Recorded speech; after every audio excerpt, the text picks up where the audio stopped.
ஹவுஸுக்கு போனதுலேருந்து உங்களை காணல் அப்படின்னு சொல்லிட்டு இருந்தீங்க. 3 ஹவுஸுக்கு போனதுக்கு போயிட்டு வீட்டில் வந்ததுலேருந்து 4 நாளாக ஒரே படுத்த படுக்க அலர்ஜிக் பிரச்சனை ஒரு பக்கம், வைரஸ் பிரச்சனை ஒரு பக்கம், கை கால் மூட்டுலாம் குத்து வலின்னா அப்படியே கண்ணை கூட திறக்க முடியல. அவ்வளோ கண் அப்படியே மூடிட்டு இருந்தால் நல்ல போல இருந்துச்சு.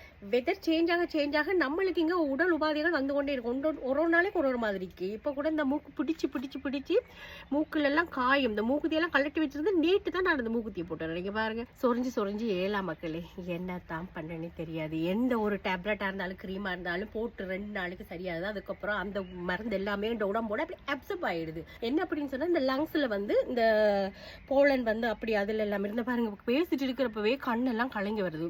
பூக்கள் எல்லாம் பூக்கிறதுக்கு முதல் அது மொட்டிலிருந்து அப்படியே விரிஞ்சு இப்படி வர்ற நேரத்தில் பறந்து வர்ற அந்த போலன் வந்து எல்லா இடங்களையும் மஞ்சள் அப்படியே கிடக்கும். நாம சுவாசிக்க என்ன ஆகும்னு சொன்னா நம்மளோட லங்ஸை வந்து அது மூடினு நமக்கு மூச்செடுக்க கஷ்டமா இருக்கும், நமக்கு சுவாசிக்க கஷ்டமா இருக்கும், தும்மல் வரும், கடி வரும், கண்கடி வரும், எல்லா பிரச்சனைகளும் உபாதைகள் வந்து கொண்டே இருக்கும். சம்மர் காலத்துல வந்து இந்த பிரச்சனைகளை எதிர்கொள்றது.